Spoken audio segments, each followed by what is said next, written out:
Ladies and gentlemen, Rwandans and Ugandans, today we continue with the conversation in the second episode. This time, I will reflect on the legacy of Fred Gisa Rwigyema and briefly my military service. I have often found it remarkable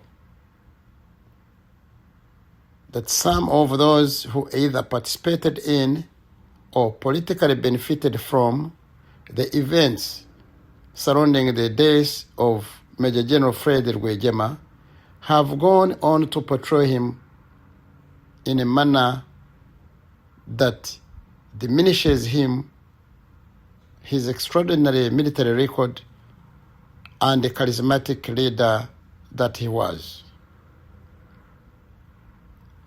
According to a version that has culminated over the years into Kagame's enclave, Fred Rwigyema has been portrayed as foolish, stupid, inept, and every rubbish that you can talk of. They claim that the opening days of the war were marked by confusion and poor planning, which is allegedly associated with how he died. Ladies and gentlemen, this is rubbish. These are lies. This is mockery. This is sad.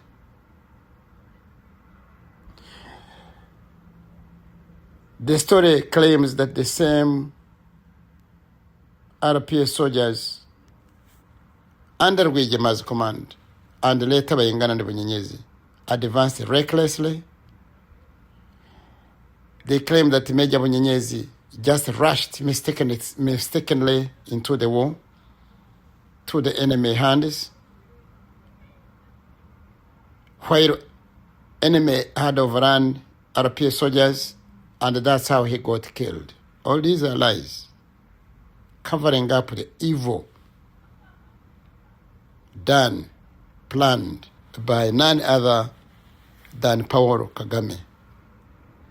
They claim that Rwanda similarly rushed forward only to be killed by the enemy who had captured the area, the highway, Kagitumba to Kigali.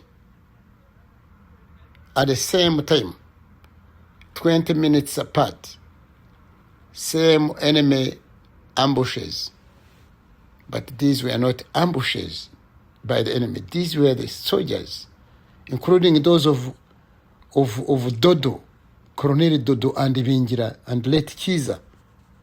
They had gone to Sad Battalion. This is something Kagame had been planning all the days he left the United States and came to sit in Uganda when we were in the war, and planning how to kill us, and planning how to kill and eliminate our leaders so he can eventually take over RPA and eventually become a president of Rwanda. This is the truth of the matter. So such accounts do not withstand the reality about the late Fred Rwigyema, a long and distinguished military career among Ugandans and Rwandans. He had, or who knew him. That couldn't have happened. This was not an inexperienced or an impulsive commander. Fred Rwigyema had spent nearly 2 decades in continuous warfare. He had fought from Tanzania, all the way from Mozambique, then with Tanzanians, as part of FRONASA, in the war that hosted Idi Amin Dada in 1979. Then he went to the bush. He fought the Bush War for 5 years. He fought the war through the liberation of Kampala. He commanded operations on several fronts. He defeated insurgents in all directions and corners of the country, Uganda. And he earned a widespread respect as the NRA's finest battlefield commander. How could have he been stupid with his own forces? He was the overall commander of RPA and then died stupidly. Fred Rwigyema was assassinated, and this is why these stories are endless. They never stop until Kagame dies. That's when the truth will become out. Until Kagame gets out of leadership or he passes out. That's when people will get to know the truth about the death of Rwigyema and his comrades. Therefore, it is difficult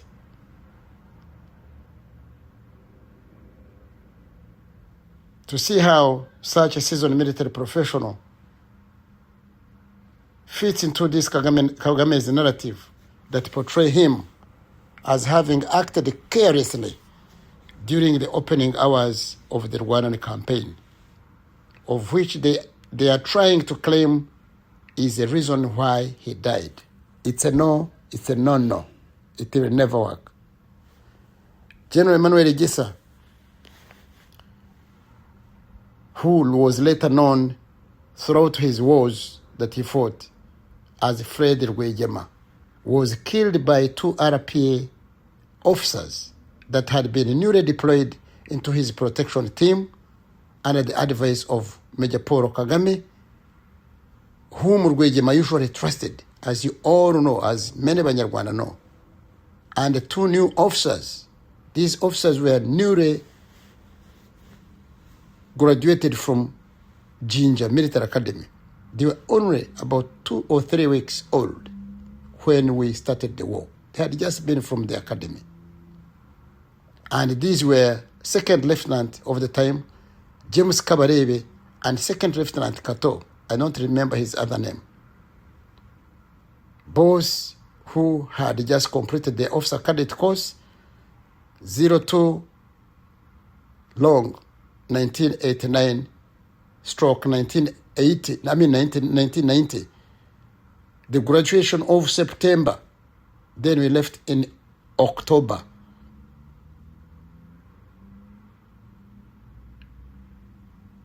These 2 soldiers had been briefed and assigned to a mission of killing Rwigyema by Major Paul Kagame, who was power hungry. I explained in many ways in the radios, in YouTubes, in the ratings. So these are the people who killed Kagame, Museveni. Excuse me. These are the people who killed Fred Rwigyema under Kagame's instruction. That's the reality. That's the truth. As per the proverb of Uganda that goes, "Uwoza n'omulambo," meaning act first and justify later. And this is what Kagame did. He killed Rwigyema and his comrades to let whatever comes follow later. Ladies and gentlemen, fellow Rwandans and Ugandans, I believe history deserves honest examination based on evidence, like I tell people physically, I was there. Then careful analysis into the matter and allow an open discussion for the people to discuss about this issue rather than Kagame's political convenience. History belongs to future generations. It should neither be rewritten nor selectively remembered to serve the interests of those in power. Let's jump to my personal experience into all this. Please allow me now to speak briefly about my own military journey into all these stories I'm talking about. I personally served in many of the operation areas that I am going to mention in this discussion, while I was attached to various NRA units. My service in the northern, the eastern, the northeastern, and the West Nile parts of Uganda extended from approximately the time of April 1986 up until October 1990, when I left Uganda to take the struggle to Rwanda, not to join. We took the struggle. We are the pioneers. We started the struggle. So I went to start the struggle from 1999. 1990. So I came from the unit 99th Battalion of the NRA, then stationed in Kapchorwa, Ngoriomo, led by one Captain Mjisha Nathan. I was stationed in Ngoriomo, and I was the intelligence officer of the unit.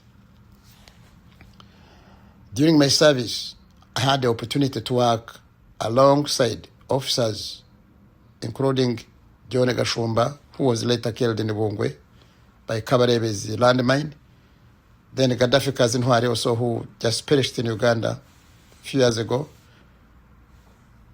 Officers such as Livingstone Buchana, who died in the National Park, and Rwigyema, and several others.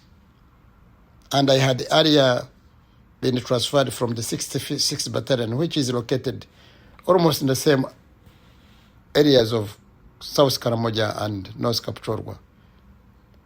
I maintained close coordinations with officers including Sengoga Karisti, alias Museven, together with Karangwa Kadogo and several other officers that came to join our RPA later. Many of us eventually assembled for the campaign that began the war of October 1st, 1990. Time has carried many of those comrades in different directions. Many have died during that very struggle. Various were injured in the war. Several others were met by other types of death. Others are in retirement, both in Uganda and Rwanda. Then the rest are jailed in the Kagame's enclave. Others are confronting terrible poverty in Rwanda after they were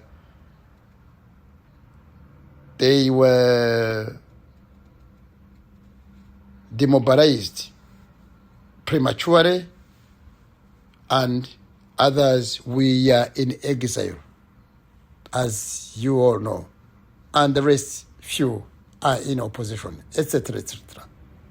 So these are the paths that carried those comrades who started that war that put Kagame in power today. Therefore, as the years pass by, memories remain.